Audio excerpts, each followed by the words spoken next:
లో స్వరాజ్యం నా జన్మ హక్కు అని ఒక ఆయన అన్నాడు. ఏం పేరు ఆయన పేరు?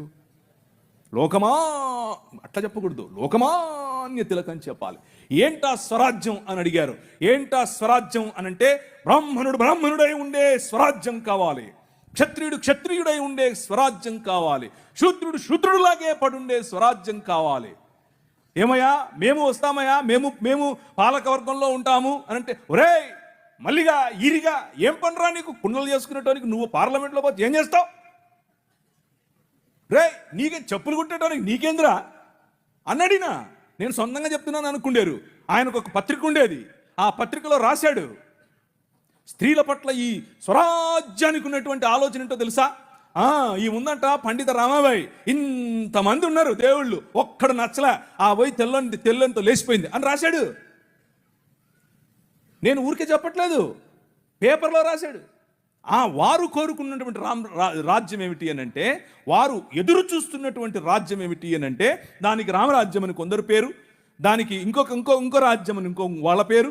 మొత్తానికి అంతా కలిపి చూస్తే ఆ స్వరాజ్యం ఏమిటి అని అంటే, ధర్మం 4 పాదాల మీద నిలబడాలి. నీ బతుకు నువ్వు అలాగే బతకాలి, నీ బతుకు నువ్వు అలాగే బతకాలి.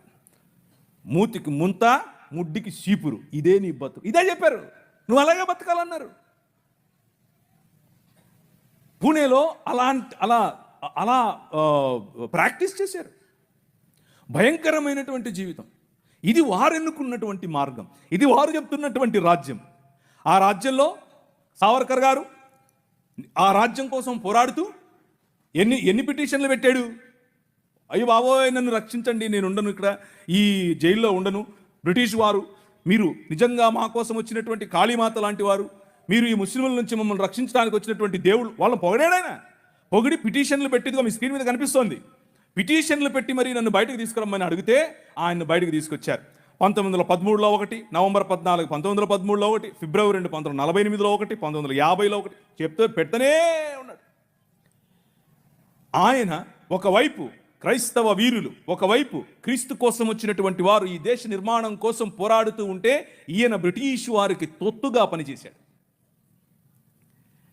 బ్రిటిష్ వారికి తొత్తుగా ఒకవైపు ఈ దాన్ని ఏమంటారు, బ్రిటిష్ వారికి వ్యతిరేకంగా జరుగుతూ ఉన్నటువంటి సహాయ నిరాకరణోద్యమము, అలాగే అంటే నాన్ కోఆపరేషన్ మూవ్మెంట్, ఉప్పు సత్యాగ్రహం వగేరాలు జరుగుతూ ఉంటే, అసలు ఆ ఆలోచన ఎలా వచ్చింది ఆయనకు ఇప్పుడు వద్దాం, మనం అక్కడికే వద్దాం. అలాంటివి జరుగుతూ ఉంటే ఈయన అలా కాదు, బ్రిటిష్ ఆర్మీలోకి వెళ్ళి చేరండి, దానికోసం అప్లికేషన్ పెట్టండి, నేను సిఫారసు చేస్తానని ప్రజలను రిక్రూట్ చేసుకుంటున్నాడు ఆ రోజుల్లో.